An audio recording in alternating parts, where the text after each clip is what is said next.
नमस्कार, बुलेटिन में बहुत स्वागत है। मैं हूं प्रथा शुक्ला। तो अलविदा जोगी, जी हां, छत्तीसगढ़ के पहले मुख्यमंत्री। जब छत्तीसगढ़ राज्य की स्थापना हुई साल सन 2000 और इसी साल में छत्तीसगढ़ के पहले मुख्यमंत्री के रूप में जिन्होंने जनता के समक्ष जो निकलकर उभर कर आए वो है अजीत प्रमोद कुमार जोगी। और आज वो हम सबको छोड़कर चले गए हैं। अब वो इस दुनिया में नहीं है। कल उन्होंने अस्पताल में अंतिम सांसें ली है, अंतिम विदाई पर है, अंतिम सफर पर हैं अजीत जोगी।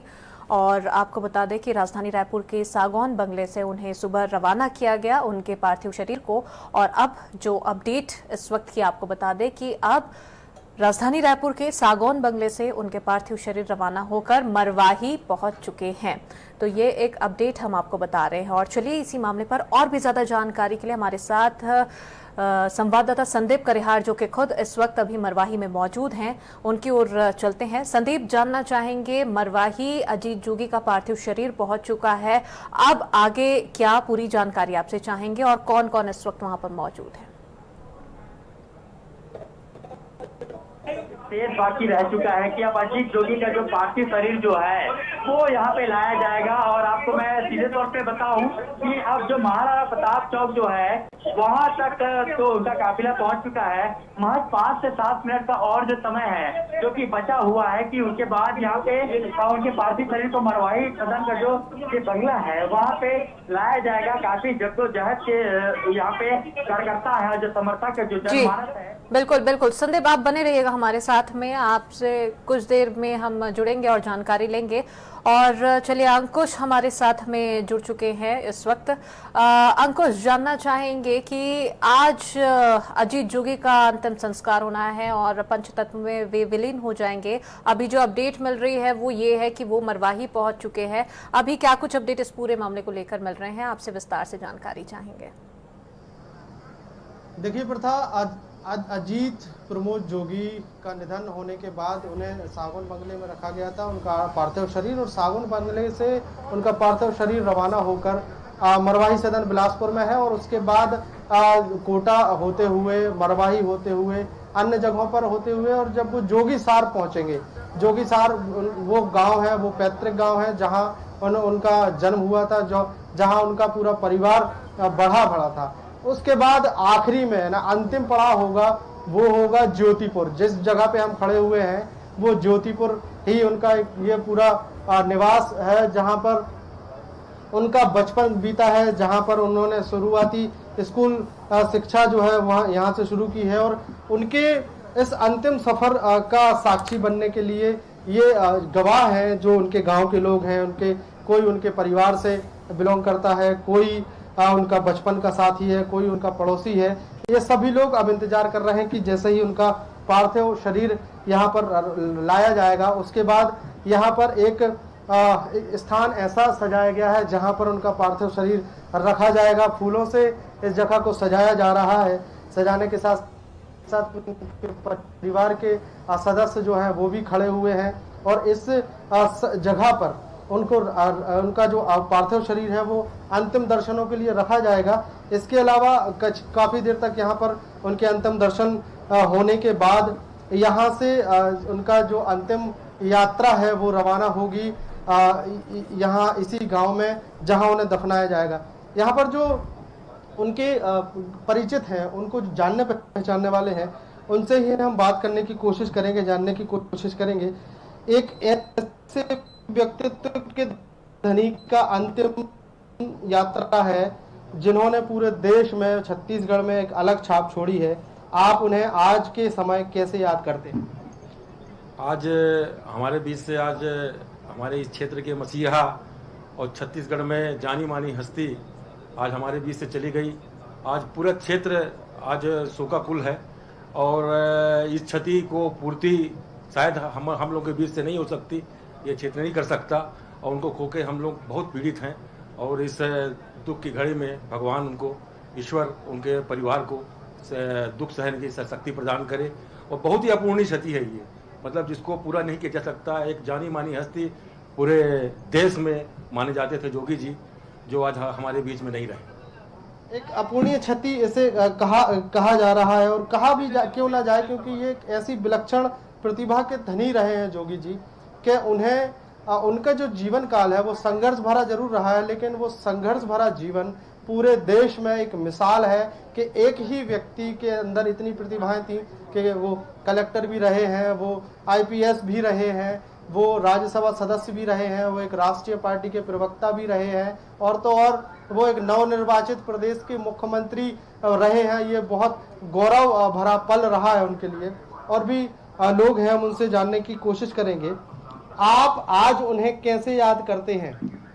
हम उन्हें एक विलक्षण प्रतिभा का धनी मानते हैं कि जी एक व्यक्ति में इतनी खूबियाँ थी, जो कि आईपीएस भी थे, आईएएस भी थे, राज्यसभा, लोकसभा, विधानसभा, मुख्यमंत्री।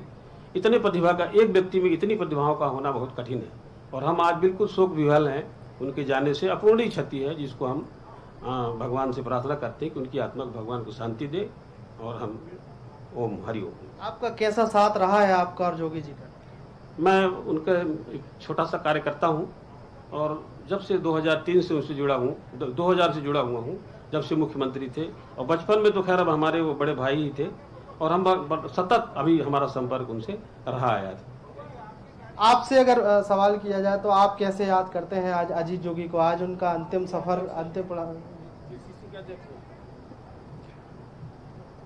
जोगी जी विलक्षण प्रतिभा के धनी आदमी थे। उनकी सोच हमेशा गरीबों के, पिछड़े वर्ग के और आदिवासी हरिजनों के बारे में हमेशा वो सोचते रहते थे, और उनका ये हमेशा था कि क्षेत्र और प्रदेश की प्रगति होना चाहिए। और प्रथम मुख्यमंत्री के रूप में उन्होंने 3 साल में जो कार्य किया वो अपने आप में एक विलक्षण कार्य थे, और जो सफल हुए। और उसके बाद अभी भी उन्होंने छत्तीसगढ़ जनता कांग्रेस का जो गठन किया, उसमें मैं भी उनके जिलाध्यक्ष के रूप में उनका सहयोगी रहा हूं और करता रहा हूं। जोगी जी का असामयिक रूप से निधन होना ये पूरे क्षेत्र के लिए बहुत क्षति है, और खास करके इस इलाके के लिए, गौरेला पेंड्रा मरवाही जिले के लिए तो बहुत ही दुखद स्थिति बनी हुई है। यहाँ के सारे लोग जो निश्चित तौर पर गौरेला पेंड्रा मरवाही के लिए एक बहुत बड़ी क्षति इसलिए कहा जा सकता है कि उन्होंने इस क्षेत्र के लिए वो तमाम कदम उठाए जो इस क्षेत्र को विकसित कर सके, इस क्षेत्र के लोगों के लिए आगे बढ़ाने का काम कर सके। और ये वो जगह है जहाँ पर स्कूल शिक्षा उनकी शुरू हुई थी। स्कूल शिक्षा होने के साथ साथ हाई स्कूल की शिक्षा उन्होंने यहाँ से ग्रहण की है, और यहाँ के लोगों से उनका जो जुड़ाव है वो इस बात से अंदाजा लगाया जा सकता है कि अभी काफी समय है उनका। बिल्कुल बिल्कुल। तो सभी लोगों के साथ में अपनी एक अलग तरीके की यादें जुड़ी हुई है, और यही कहीं ना कहीं उनकी एक सहजता भी थी, और एक उनका एक व्यक्तित्व भी था कि जो उनसे मिलता था वो उन्हीं का होकर रह जाता था। ये बहरहाल ये जो तस्वीरें देख पा रहे हैं ये उनके अंतिम यात्रा की तस्वीरें हैं, कि आपको बता दें कि अंतिम यात्रा पर, अब अंतिम सफर पर हैं अजीत जोगी, और आज वे पंच तत्व में विलीन हो जाएंगे। अंकुश हमारे साथ में लगातार जुड़े हुए हैं। जी अंकुश, हम आपके माध्यम से वहां पर जो मौजूद लोग हैं उनकी प्रतिक्रिया हम लेने की कोशिश कर रहे थे कि किस प्रकार से उनके जहन में यादें आज भी ताज़ा है अजीत जोगी के साथ में। अपनी बात पूरी कीजिए।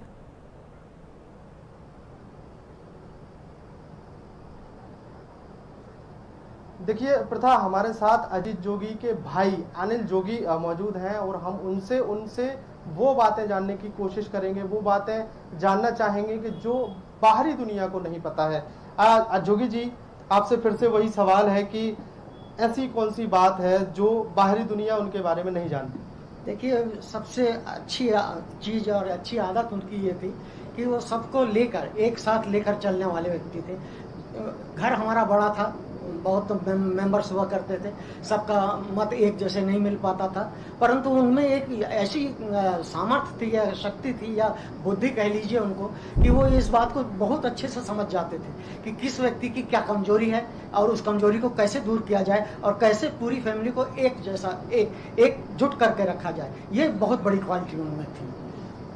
ये तो एक उनकी समझदारी की बात हो गई। अब अगर हम बचपन में जाएं, थोड़ा सा इतिहास में जाने की कोशिश करें और बचपन की बातें जानने की कोशिश करें, तो वो कौन कौन सी बातें हैं जो आज आपको याद आती हैं? एक लंबा अरसा गुजर गया है, चूंकि अब दौर ऐसा है कि वो अंतिम यात्रा उनकी चल रही है, वो ऐसा कौन सा समय है जो आज आप उनके साथ याद करते हैं? देखिए, सबसे ज़्यादा शौक उनको था जैसे जंगल में घूमने का। वो पैदल भी जंगल घूमा करते थे, यहाँ से लेकर खौंसरा तक पैदल गए हैं वो। और उनके जो शिकारी भाई रहा करते थे वो भी उनके साथ जाते थे। मैंने देखा उनको कि वो जंगल जब जाते थे तो एक यहाँ पर स्टेशन पड़ता है भनवाड़ टंग करके, वो स्टेशन एक तरह से बिल्कुल। तो सभी के जहन में यादें आज भी ताज़ा हैं और अभी जो हमारे सहयोगी अंकुश वहां पर खुद ज्योतिपुर में जुड़े हुए हैं, वे अजीत जोगी के बड़े भाई से खास बातचीत कर रहे थे और बहुत सारे कुछ पहलू भी निकलकर सामने आए हैं। अंकुश, आप बने रहिए हमारे साथ में। और चलिए अब आपको लिए चलते हैं बिलासपुर में, जहां पर हमारे साथ में सहयोगी संदीप करिहार जुड़े हुए हैं। संदीप, आप इस वक्त उनकी अंतिम यात्रा पर साथ में मौजूद हैं, क्या देख पा रहे हैं आप, जानना चाहेंगे आपसे।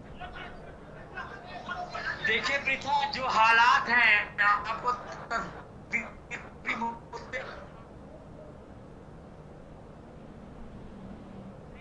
बिलासपुर के मरवाही सदर का जो सरकारी बंगला है पहुंच चुका है। जो कार्यकर्ता है वो इतने उमड़ चुके हैं कि जिसका अंदाजा भी लगा सकते संख्या में लोग यहाँ पे पहुंचे हैं। आप जो भी एक तरीके से यहाँ पे लोगों का है खास तौर पे देखने को मिल रहा है। तो बड़ी संख्या में लोग यहाँ पर मौजूद हैं, उनके समर्थक, उनके कार्यकर्ता और तमाम लोग यहाँ पर न्यायधानी कही जाने वाले बिलासपुर में यहाँ पर मौजूद हैं और जोगी के जयकारे भी यहाँ पर कहीं ना कहीं उनके समर्थकों के द्वारा में लगाए जा रहे हैं। चलिए एक बार फिर से लिए चलते हैं आपको हमारे सहयोगी अंकुश के पास में, जो कि खुद इस वक्त ज्योतिपुर में मौजूद है। ज्योतिपुर वो स्थान जहाँ पर खुद अजीत जोगी का उनका जो जन्म है, वो बचपना उनका वहाँ पर बीता है और वहीं वो रहे हैं, पल्ले बढ़े हैं। और हमारे साथ में सहयोगी अंकुश लगातार वहां पर बने हुए हैं। जी अंकुश।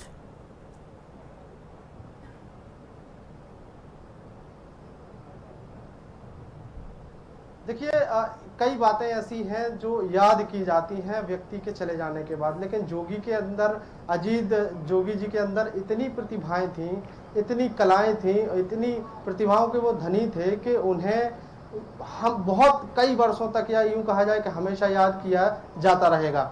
छत्तीसगढ़ की राजनीति की शुरुआत जोगी जी के नाम से होती है। छत्तीसगढ़ की राजनीति का लंबा समय अजीत जोगी के नाम से चलता है। अधिकारी वर्ग की अगर बात करें, अधिकारी वर्ग में जैसे वो IPS रहे हैं, IAS रहे हैं, इंजीनियर रहे हैं। पढ़ाई लिखाई से जुड़ी कुछ बातें जानने की हम कोशिश करेंगे। उनके भाई अनिल जोगी हमारे साथ मौजूद हैं। पढ़ाई लिखाई को लेकर काफी प्रतिभावान वो रहे हैं और इतने प्रतिभावान व्यक्ति का धनी होना बहुत कम देखा जाता है। पूरे देश में बहुत कुछ एक उदाहरण है, उनमें से एक जोगी जी रहे हैं। पढ़ाई लिखाई को लेकर सवाल उठता है कि एक छोटे से गांव में रहकर उन्होंने छोटे से स्कूल में पढ़ाई की और वो उस मुकाम तक कैसे पहुंचे। देखिए, उनमें पढ़ाई करने का लगन बहुत ज़्यादा थी और जब भी वो पढ़ने बैठते थे तो जब तक उस टॉपिक को पूरा नहीं कर लेते कभी नहीं उठते थे। और साथ में पढ़ाई के लिए उनका इतना इंटरेस्ट था कि यदि मान लीजिए देर रात हो रही है तो सो रहे हैं, तो सोने के बाद भी एक टाइम पीस उनके पास थी, एक घड़ी जो उस समय में स्टेनलेस स्टील की घड़ी हुआ करती थी जिसमें अलार्म लगता था। तो अलार्म लगा के वो सोते तो ऐसी आवश्यकता नहीं पड़ती थी कि अलार्म पूरा बजे फिर उसके बाद माँ आए या पिताजी आए और उनको उठाएं, ऐसा कभी नहीं हुआ। जब भी अलार्म बजना प्रारंभ हुआ और उसी समय तुरंत वो उठ जाते थे, अपना बिस्तर फेंक के, अपनी चादरें फेंक के तुरंत पढ़ने बैठ जाते थे। और हमको माता जी हमारी ये बताती थी कि हमको कभी उनको देखने नहीं जाना पड़ता था कि वो पढ़ाई कर रहे हैं या सो गए, क्योंकि वो पढ़ने के लिए कभी भी कुर्सी का इस्तेमाल नहीं करते थे, हमेशा स्टूल में बैठ के पढ़ते थे कि मेरे को, मैं टिक जाऊंगा तो मुझको नींद आ जाएगी। और दूसरी चीज, वो हमेशा लिख के पढ़ना चाहते थे और नीचे उस जमाने में थोड़ी कमी रहती थी तो स्लेट पेंसिल पे लिखा करते थे। वो हाई स्कूल में भी वो स्लेट पेंसिल से लिखते थे तो उसकी आवाज नीचे तक आती थी, टक टक टक टक टक। तो माँ को हमारी पता चल जाता था कि बेटा पढ़ रहा है, वो जाग रहा है। तो यानी इतनी ज़्यादा उनमें इच्छा रहती थी कि मैं अपने सारे सवालों को, सारे क्वेश्चनों को पूरी रीति से तैयार करूं और क्लास में अव्वल आऊं। ये उनके हमेशा जिद रहती थी। एक तरह से जिद का सवाल उठा तो मैं एक बात का और आपको याद दिला दूं। एक बार उनकी इच्छा हुई कि उनको साइकिल चाहिए थी। मेरी बड़ी बहन यहाँ सर्विस में थी, वो उनके पीछे लग गए कि मेरे को साइकिल दिलाओ, मेरे को छोटी साइकिल दिलाओ। और यानी जब तक वो उनको मिल नहीं गया तब तक वो उनके पीछे लगे रहे। तो एक उनमें ये भी आदत थी कि किसी काम को करना या किसी चीज को जिद कर लेना कि मुझे ये टारगेट पूरा करना है, वो किया करते थे। आईएएस आईपीएस जो है, बिल्कुल बिल्कुल। तो कई यादें यहाँ पर ताजा हो रही है और कई ऐसे पहलू हैं जिस पर प्रकाश भी डाला जा रहा है। अंकुश, मैं वापस आपके पास में आऊंगी, आप बने रहिएगा हमारे साथ में।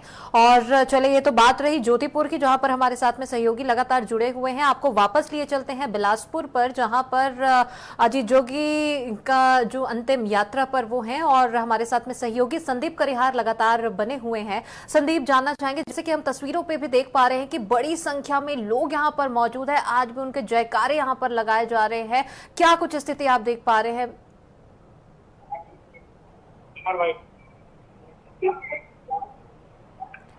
संदीप, आपको आवाज मिल पा रही है?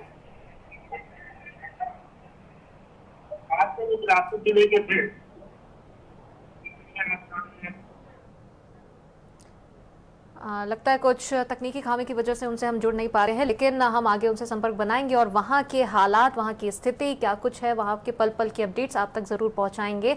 तो गौरेला में अजीत जोगी का अंतिम संस्कार होगा और इस दौरान में जब पंचतत्व में वे विलीन होंगे, अजीत जोगी जो कि छत्तीसगढ़ के पहले मुख्यमंत्री, साल 2000 जब ये वक्त था जब छत्तीसगढ़ राज्य की स्थापना हुई, नवनिर्मित राज्य का मुख्यमंत्री होना अपने आप में एक बड़ी जिम्मेदारी होती है, बड़ा कर्तव्य होता है, जिसे बखूबी अजीत जोगी ने निभाया भी।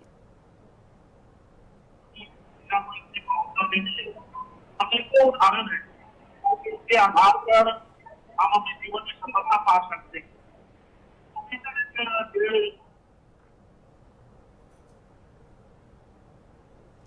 तो बिलासपुर के मरवाही सदन में लोग यहाँ पर शामिल होंगे बड़ी संख्या में, जैसे कि तस्वीरों में भी स्पष्ट है। ये बिलासपुर की ये तस्वीरें जहाँ पर लोग इसमें मौजूद हैं उनके अंतिम सफर पर, क्योंकि अजीत जोगी अपने अंतिम सफर पर निकल चुके हैं। कल उन्होंने राजधानी रायपुर के एक निजी अस्पताल में अंतिम सांसें ली हैं और उसके बाद में उनके निधन की खबरें निकलकर सामने आई। 3 दिन का राजकीय शोक छत्तीसगढ़ में ऐलान मुख्यमंत्री भूपेश बघेल ने किया।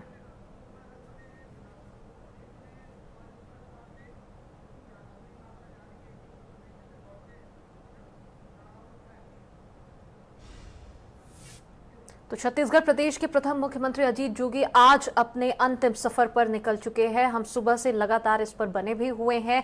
ज्योतिपुर से हमारे साथ में अंकुश शर्मा जुड़े हुए हैं, साथ ही साथ बिलासपुर से संदीप करिहार हमारे सहयोगी हमारे साथ में जुड़े हुए हैं। पल पल की अपडेट्स हम आप तक पहुंचाएंगे। नजर इस पर हम बनाए हुए हैं। रुकते एक छोटे से ब्रेक के लिए, चल लौटते हैं।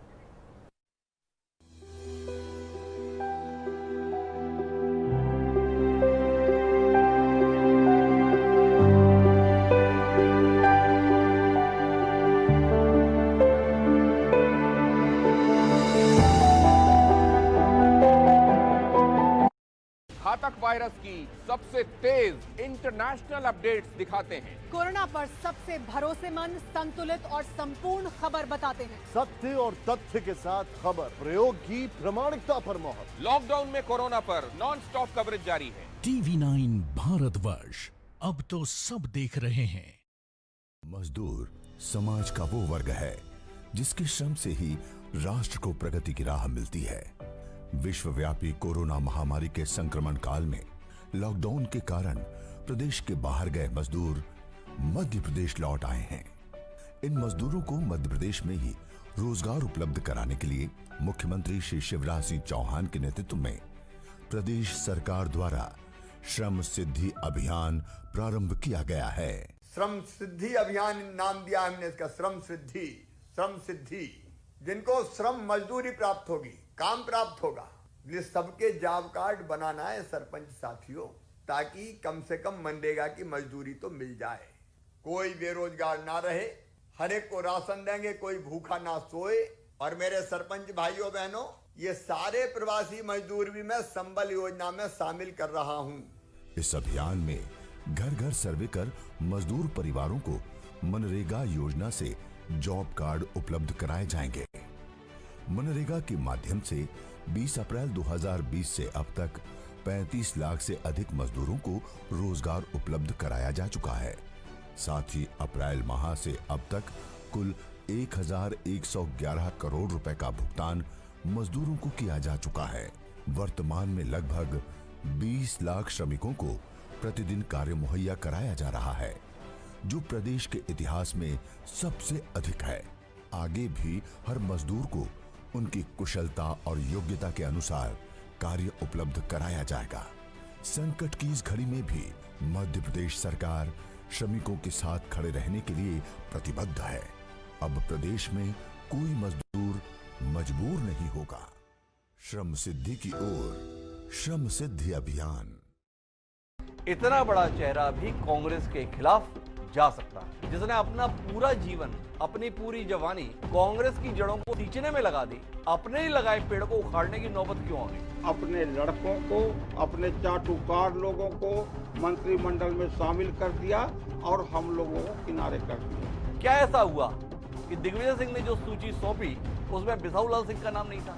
दिग्विजय सिंह हम लोगों को नहीं चाहते थे। कमलनाथ जी को धोखा देते रहे कुछ लोग कि आप चिंता ना करो, जितने विधायक हैं कोई बागी नहीं होंगे। कांग्रेस ने भी आपको मंत्री नहीं बनाया, इन्होंने मंत्रिमंडल बनाया, यहाँ पर भी आपका नंबर नहीं आया। अगले बार आप चुनाव में देखना, कांग्रेस मुक्त मध्य प्रदेश होगा।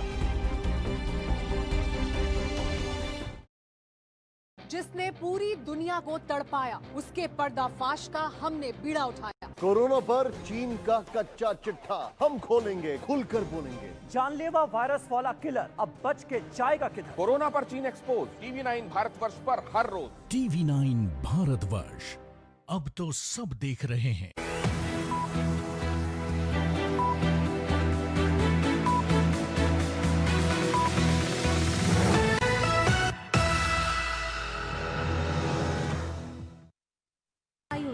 Join ISPM University. For admissions and details, call 93731 99999. स्वावलंबी भारत श्रेष्ठ भारत श्री च्यवन लेकर आए हैं 120 से अधिक विश्व स्तरीय उत्पाद और साथ ही आपको दे रहे हैं रोजगार का सुनहरा अवसर। Alert Security Services, Office, Colony, Industrial Area, Hospital, Hotel, Private and Government Sector, Security Guard Provider. राजधानी ई रिक्शा एंड मोटर्स, प्रदूषण एवं ध्वनि मुक्त बैटरी चलित ई रिक्शा, पैसों की बचत, पर्यावरण की सुरक्षा। हमने शहर को दी एक नई पहचान, हम है सिंघानिया बिल्डकॉन। TV9 भारतवर्ष, अब तो सब देख रहे हैं। ओम hospital, the hospital you trust to care for those you love. Mahadev Ghat road, Raipur.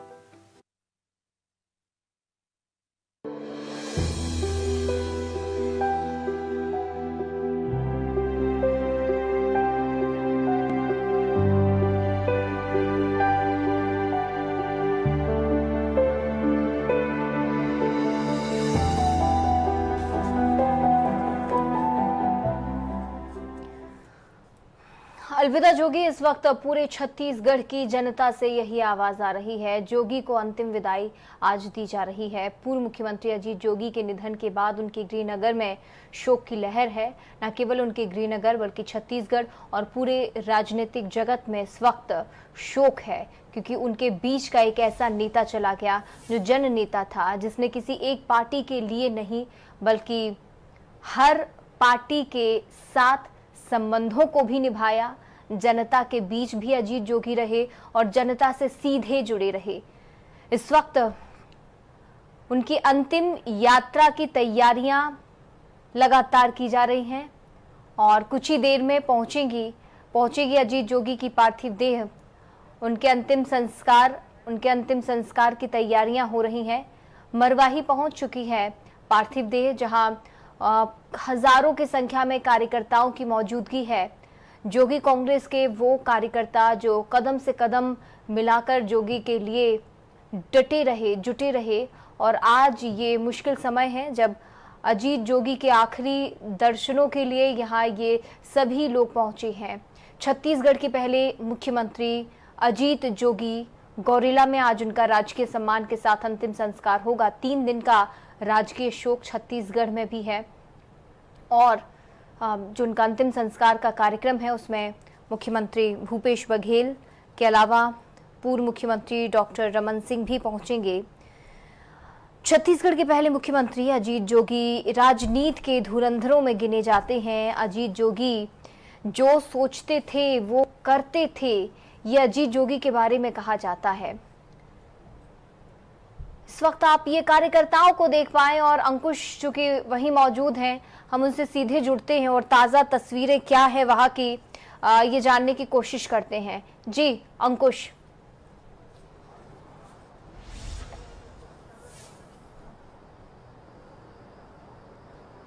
देखिए अमिता, मैं उस जगह पर मौजूद हूं जहां जोगी जी को लाया जाएगा और आखिरी ये पड़ाव उनका होगा। उनका जो अंतिम जो सफ़र है उसका आखिरी पड़ाव होगा और इसके बाद उनका अंतिम संस्कार यहां पर किया जाएगा। ज्योतिपुर इस जगह का नाम है और ये गौरेला क्षेत्र में आता है और ये वो जगह है जहां पर अजीत प्रमोद जोगी का बचपन गुजरा है। स्कूली शिक्षा उनकी हुई है, हाई स्कूल की शिक्षा उनकी यहीं से शुरू हुई है और अपना बचपन लगभग अधिकतर समय उन्होंने यहाँ पर गुजारा है। यहाँ पर उनका पूरा परिवार यहाँ पर रहता है, उनका जितना भी जो कुटुंब है वो यहाँ पर बसा हुआ है और वो कुटुंब में के साथ साथ यहाँ पर जो जिनके उनके चाहने वाले हैं, जानने पहचानने वाले हैं, उनका आना जाना यहाँ पर शुरू हुआ है। मेरे पीछे मैं दिखाने की कोशिश करूंगा कि लोगों का इंतजार जो है वो लगातार जारी है। यहाँ पर एक टेंट, बड़ा सा टेंट लगाया गया है खाली उन लोगों के लिए जो उनके अंतिम दर्शनों के लिए आएंगे और अंतिम दर्शन के साथ साथ यहाँ पर जो है उनके अंतिम दर्शन के साथ साथ उनकी अंतिम यात्रा में भी शामिल होंगे। एक सेज ये यहाँ पर देख सकते हैं कि फूलों से एक उस जगह को सजाया जा रहा है जहाँ पर अंतिम दर्शन के लिए उनका पार्थिव शरीर रखा जाएगा। उनके कुछ परिवार के सदस्य यहाँ पर मौजूद हैं और वो लगातार तैयारियां यहाँ पर करवा रहे हैं। और पुलिस प्रशासन की अगर बात करें तो यहाँ पर गश्ती दल तैनात है, बैरिकेड्स यहाँ पर लगाए गए हैं। बैरिकेड्स लगाने का कारण है कि जैसे ही उनका अंतिम सफर यहाँ से शुरू होगा उस दौरान बहुत ज़्यादा भीड़ होने की संभावना है, क्योंकि उनका ये वो जगह है जहाँ पर बचपन गुजरा है, जहाँ पर स्कूल उनका पढ़ाई जो है वो हुई है।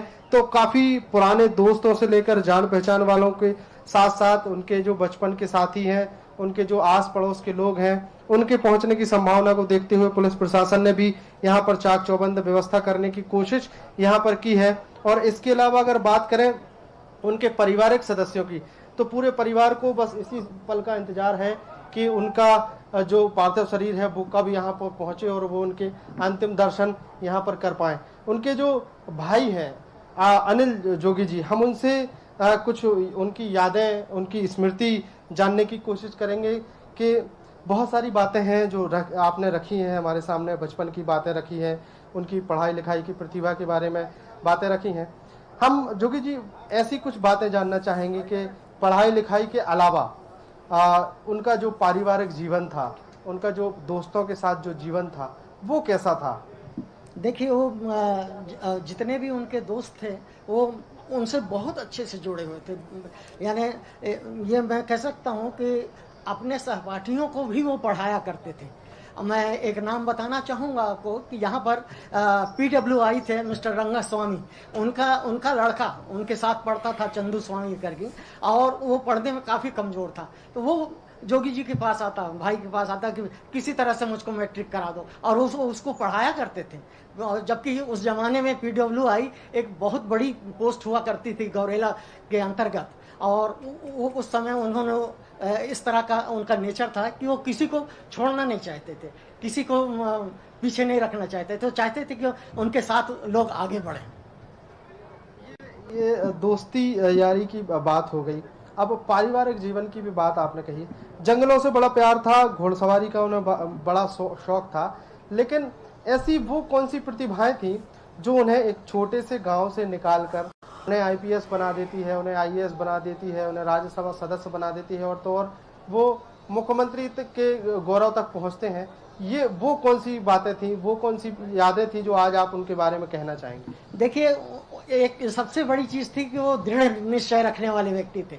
दृढ़ निश्चय रखना और वो एक टारगेट, और जो टारगेट वो अपने जीवन में फिक्स कर लेते थे उसको अचीव करना ही उनका उद्देश्य होता था। और जहाँ भी गए, पढ़ाई लिखाई की, यहाँ तक कि जब वो मौलाना आज़ाद कॉलेज ऑफ टेक्नोलॉजी में पढ़ा करते थे तो उनके साथ एक लड़का जो उनका सहपाठी था वो जबलपुर से था, और जबलपुर से वो गोल्ड मेडलिस्ट था मैट्रिक में, फर्स्ट क्लास फर्स्ट। वो उसको भी उन्होंने वहाँ हराया और गोल्ड मेडल उन्होंने BE मैकेनिकल में लिया। तो मैं ये बताना चाहता हूँ कि उनमें बहुत ज़्यादा ये इच्छा रहती थी कि मैं अपनी पढ़ाई को अच्छे से पूरा करूं और प्रथम आऊं, उससे नीचे नहीं। और इस तरह की उनकी लगन थी। लगन में वो कभी पीछे नहीं रहे, परिश्रम करने में वो कभी पीछे नहीं रहे। जब उनको परिश्रम करना होता था, पढ़ाई करना होता था, फिर दूसरी हर चीज़ वो छोड़ देते थे, फिर पढ़ाई ही करना है। उनका वो जो उदाहरण मुझे याद आता है, जब हम लोग इंजीनियरिंग कॉलेज में वो पढ़ाया करते थे तो जय स्तंभ के पास से एक गास मेमोरियल करके जगह है जहाँ पढ़ने के लिए लाइब्रेरी हुआ करती थी। हमारा घर काफ़ी दूर था, आयुर्वेदिक कॉलेज के पास हम लोग रहा करते थे। वहाँ से वो कभी पैदल और कभी साइकिल में, बड़े भाई की साइकिल लेके आते थे और वहाँ पढ़ाई किया करते थे। अच्छे से अच्छे जो बुक्स होती थी वो वहाँ अवेलेबल थी, घर में हमारे अवेलेबल नहीं थी, तो वहाँ जाके वो पढ़ते थे। और इस तरह से उन्होंने IAS किया, IPS किया, IAFS में सिलेक्शन हुआ। उसके बाद उन्होंने लॉ भी किया। बहुत कम लोग जानते हैं कि वो उन्होंने लॉ की परीक्षा भी अच्छे नंबरों से पास की, फर्स्ट क्लास सेकंड आए वो दिल्ली यूनिवर्सिटी से। इस प्रकार से उनका जीवन रहा है। ये जीवन के बारे में बड़ी संघर्षमय कहानी है। हम कुछ जीवटता के बारे में उनकी जानना चाहेंगे, क्योंकि अजीत जोगी जी जीवटता के धनी थे। उन्हें कई बार हॉस्पिटलाइज्ड किया गया, कई बार वो बीमार हुए, कई बार उन्हें बड़े अस्पतालों में भर्ती कराना पड़ा, कई बार वो लंबे समय तक भर्ती रहे, लेकिन हर बार वो वापस आ जाते थे, हर बार वो स्वस्थ हो जाते थे। उसके बारे में हम थोड़ा सा आपसे जानना चाहेंगे। देखिए, उनमें एक बहुत ही दृढ़ निश्चय था और वो ये जानते थे कि यदि मैं बीमार भी होता हूँ या कुछ भी होता हूँ तो मैं खड़ा होऊंगा। ये उनके में सबसे बड़ी शक्ति थी। लोग हार जाते हैं, छोटी सी बात में बीमार पड़ते हैं, उसमें हार जाते हैं, पर उनको इतना बड़ा एक्सीडेंट हुआ उसमें भी उन्होंने हार नहीं मानी। भलाई व्हील चेयर में आए पर वो अपना काम पूरा करते रहे। जो उनका उद्देश्य था उस काम को उन्होंने पूरा किया। एक आध कोई ऐसा समय याद आ रहा है कि जब वो कलेक्टर रहते हुए या SP रहते हुए या फिर मुख्यमंत्री रहते हुए घर पर आए हों और उस दौरान कोई वाकया, कोई किस्सा जो बाहरी लोगों को पता ना हो, आप उनसे शेयर करना चाहिए? जी, मैं उस समय की बात बताना चाहता हूं जब वो रीवा कलेक्टर हुआ करते थे। तो रीवा से उनका जब अचानक ट्रांसफ़र हुआ तो वो जाने की तैयारी करने लगे। तो एक किसान वहां आया और उसने इस बात को कहा कि साहब आप यहाँ से नहीं जा सकते क्योंकि मैं यहाँ पर कुछ पैसे लेकर आया हूँ। तो बोले भाई मैंने तो तुमको जमीन दी थी कि तुम खेती किसानी करना, उसमें रहना, तो ये पैसा तुम्हारे पास कहाँ से आया? तो उसने कहा मैंने अपने बैल बेच दिए और बैल बेच के आपको ये पैसे दे रहा हूँ। तो बोले इसे मैं जानता हूँ कि सरकार पैसे लेके ट्रांसफर रोक देती है, आपका ट्रांसफर रुकना चाहिए। ये सोचिए कि वो कितना ज्यादा लोगों के प्रति लगाव रखते थे, छोटे लोगों के प्रति। एक किसान को जिसकी जमीन ने वहां छुड़ा के दी थी, उस किसान ने अपने बैल बेच दिए। बहुत बहुत शुक्रिया हमसे ये सारी बातें शेयर करने के लिए। तो ये वाकई अंकुश काफी भावुक पल है उन सभी लोगों के लिए जो सीधे तौर पर अजीत जोगी से जुड़े हैं। और ये कुछ कहने की जरूरत नहीं है, वो आंसू ही अपने आप में सब बयां कर रहे हैं कि आज अजीत जोगी अपने पीछे क्या छोड़कर जा रहे हैं। एक व्यक्ति की कमाई जीवन की यही तो होती है कि जब वो जाता है तो ऐसे लोग पीछे उनके रोने के लिए, आंसू बहाने के लिए जो छूट जाते हैं, यही कमाई होती है कि दिल में जगह छोड़कर आप किसी के लिए जाते हैं। अंकुश, मैं लगातार आपसे तस्वीरें वहां से ले रही हूं, साथ ही जिन लोगों से आप बात कर रहे हैं वाकई कीमती हैं। जो लोग घर बैठे इस वक्त देख रहे हैं वो वाकई जानना चाहते हैं कि आखिर कौन थे अजीत जोगी। हमारे साथ संदीप करिहार भी जुड़े हुए हैं। संदीप, आपसे ही जानना चाहूंगी इस वक्त वहां क्या चल रहा है?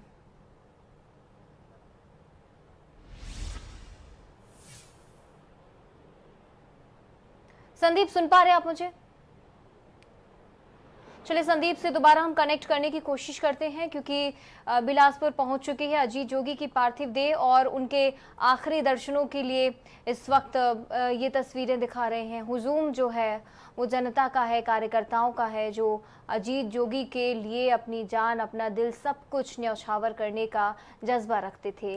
गौरीला में राजकीय सम्मान के साथ अंतिम संस्कार होगा अजीत जोगी का, लेकिन उससे पहले ये कोशिश की जा रही है कि हर वो कार्यकर्ता आखिरी समय में अजीत जोगी को देख ले, उनके आखिरी यात्रा पर जाने से पहले उनके दर्शन ज़रूर कर ले, मन में कोई कमी कसक ना रह जाए कि उन्हें जाते जाते देख नहीं पाए। क्योंकि आप उन कार्यकर्ताओं का, उन लोगों का दर्द भी समझिए जो इस वक्त बहुत कुछ कहने के उसमें नहीं है, स्थिति में नहीं है, लेकिन फिर भी जो लोग बात कर रहे हैं उनके पास ना जाने कितनी यादें हैं अजीत जोगी से जुड़ी।